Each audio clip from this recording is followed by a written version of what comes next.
everyone, Ms. B. Lit here. Today I'll be looking at Leo Africanus and his book The Description of Africa as one of Shakespeare's sources and inspirations for his tragic play Othello. Leo Africanus played a significant role in shaping European opinions, perspectives and prejudices against peoples of Africa.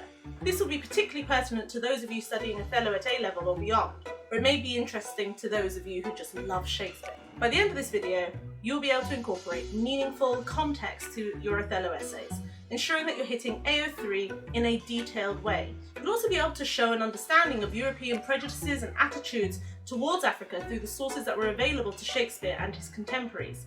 You'll also get, I hope, great satisfaction spotting Leo Africanus' influence as you read and study the play. So who was Leo Africanus? Leo Africanus was born Al-Hasan ibn Muhammad al-Wazan al-Farsi, and later on he was known as Leo Africanus. He was a Berber born in Al-Andalus in Muslim Spain.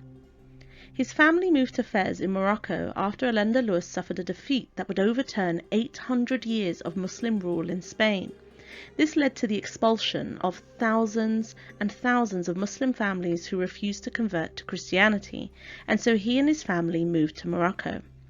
Leo Africanus studied at the oldest university in the world, Al-Qarawiyyin, in Fez, Morocco, and went on to join his uncle on diplomatic missions to many different countries across Africa. It was on one of these trips that Leo Africanus was captured by Christian pirates on his way back to Tunisia and was imprisoned in Rhodes. Avoiding slavery, because of his intelligence, he and his bookishness, Leo was presented to Pope Leo X, who realised that his Muslim captor could be extremely helpful in understanding Muslim, Arab and African traditions, cultural norms and beliefs. Pope Leo X was incredibly worried about the growing threat of the Ottoman Empire in the East. Pope Leo X was trying to launch a crusade, and information from somebody as well-travelled, intelligent and scholarly as Leo Africanus could prove indispensable in the waging of the new crusade. After meeting Pope Leo X, Leo Africanus converted to Catholicism and was baptized by the Pope himself and given the name Johannes Leo de Medicis. He was also freed and given a pension. Leo Africanus lived in Italy for many years and saw a number of popes die and come to power. During the leadership of Pope Clement VII, Leo Africanus completed his most famous book, The Description of Africa, in 1526, which served as both a geographical and anthropological study of the Maghreb region and the Nile Delta. The book was extremely popular and was translated into many different languages.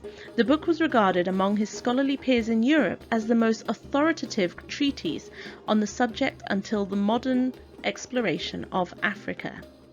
So why and how is this relevant to Shakespeare's Othello? John Porry, also a traveller, translated The Description of Africa into English in 1600. Shakespeare probably used Porry's translation when writing Othello, and definitely seems to have found some sort of inspiration for his main character, his very tragic Othello. It's even supposed that Leo Africanus himself may have been a source of inspiration for the character of Othello. I mean, he was a traveller, he did live in Italy, he was captured, he was converted to Christianity, and he was a Moor after all. Leo Africanus did try to present a balanced view of the peoples of Africa, but he was very clear about the differences between the races. There are clear connections between the way in which Shakespeare presents Othello, you'll find, and the way in which Leo Africanus describes the Arabians of Africa. The book makes observations on the African character that have had a profound influence on how Europeans, from the early modern period onward, imagine Africa and its peoples. Scholars suspect that Shakespeare's characterization of Othello draws from the account Leo Africanus gives of Africans' virtues and vices. It is hard, honestly, not to cringe at the very obvious racism throughout the supposedly quote-unquote fair portrayal of a continent and its peoples, so I do warn you, you may find his observations incredibly uncomfortable to read. In an attempt to be fair, Leo Africanus decided to split up his observations in terms of virtues and vices, and so in his own words, he had these positive things to say about the people of Africa.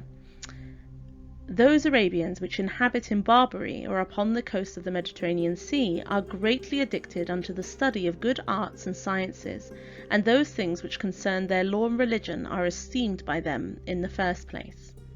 He also said, most honest people they are, and destitute of all fraud and guile, not only embracing all simplicity and truth, but also practicing the same throughout the whole course of their lives.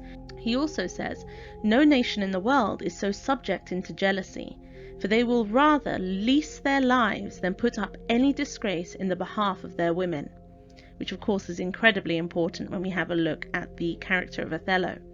Likewise, they are the most strong and valiant people. He also had to say that they keep their covenant most faithfully, insomuch that they rather die than break promise. Unfortunately, he was particularly vicious when looking at the vices that the Africans apparently also had. One of the things he said was, the inhabitants of the cities of Barbary are somewhat needy and covetous, being also very proud and high-minded, and wonderfully addicted unto wrath, insomuch that they will deeply engrave in marble any injury, be it never so small, and will in no wise blot it out of their remembrance. And of course this is significant when we have a look at Othello's reaction to Desdemona's supposed infidelity.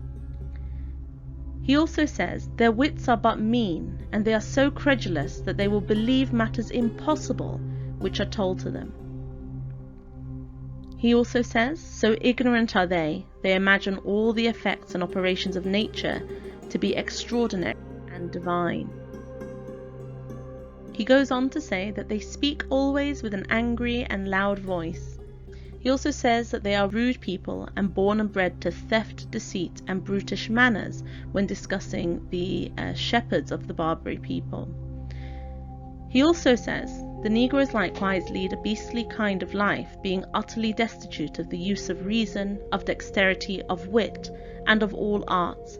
They so behave themselves as if they had continually lived in a forest among wild beasts. And of course this becomes very significant in Othello, and so as we study Othello in more detail, we'll see how Shakespeare uses this, and how Iago especially uses this when talking about Othello himself. SparkNotes paraphrases this, saying, of their vices he writes that Africans are so credulous that they believe matters impossible which are told to them. Their credulousness makes them unusually subject to jealousy. Not only does Shakespeare's Othello bear all telling characteristics with Leo Africanus himself, both men were born into Islam and later baptized into Christianity. And just as Leo Africanus survived, in Pori's words, many thousands of imminent dangers, so too did Othello make many hairbreadth escapes of the imminent deadly breach. It's important, of course, that we have a look at that word credulous there, which means to show too great a readiness to believe things, which of course is one of the main criticisms of Othello, the character, and it's something that Iago takes advantage of. For the Shakespeare portion of Edexcel English Literature A-Level, AO3 is really important. AO3 is where you use contextual details from Shakespeare's life and times to inform your understanding of Othello. You'll be expected to incorporate AO3 throughout your essay, using your contextual knowledge to analyse Shakespeare's text. Remember, you're not writing a history essay, but you are using your understanding of Shakespeare's times to analyse and evaluate significant moments in the play. So what does all this information mean for you? You now have a little more contextual knowledge of Shakespeare's sources, which could help you look at Shakespeare's perspectives and even his intentions. Number 2, you could look to include information about Leo Africanus within your essays. You could use quotations from the description of Africa to explore the European perspective of Arabs and Africans in the 16th century. You could also use your knowledge of the tension between the Moors, the Ottoman Empire and Rome as an important backdrop for the tensions throughout the play. You could also explore the potential inspiration for the character of Othello. You can consider, of course, how Shakespeare's audience may have felt towards the character of Othello too, especially with understanding that Leo Africanus's descriptions of Africa and its peoples definitely changed the way people understood Africa as a whole. So I do hope this has all been very helpful. I will see you next time. Don't forget to subscribe. Bye!